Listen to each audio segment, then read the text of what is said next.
In connection to the translation of a point along a line, let's talk about the translation of a point on an indicated vector. This will open up understanding that we know that a line is consists of at least 2 points, right?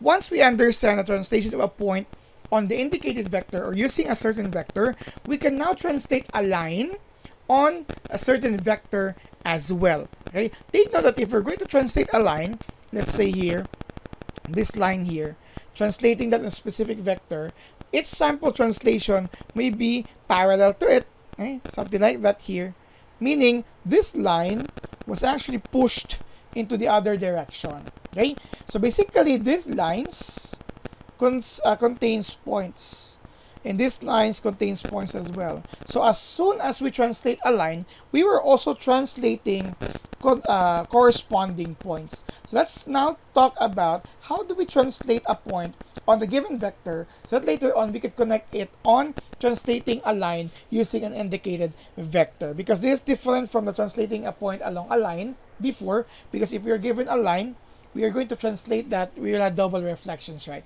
So let's talk about the translation of a point on an indicated vector. Let's consider a certain point. Let's say we have our point is x with components x sub 1 and x sub 2. And let's say our vector v, the direction vector that we are going to use for translating this given point, is identified by v sub 1 and v sub 2. Or of course, we also can use the parenthesis notation, right?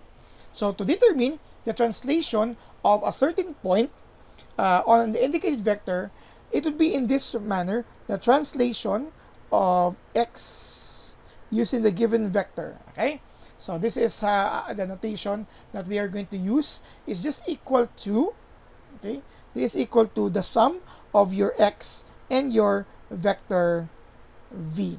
Okay, right. But this is since x is a point and vector v is a vector, so we are going to use a different notation for this. Simply add the components of x sub 1, x sub 2, and your vector in parenthesis notation.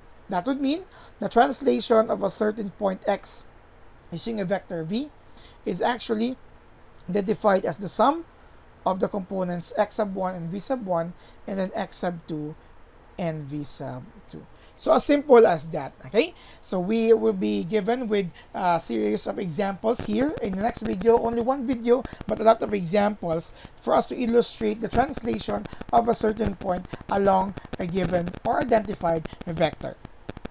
Thank you very much for watching.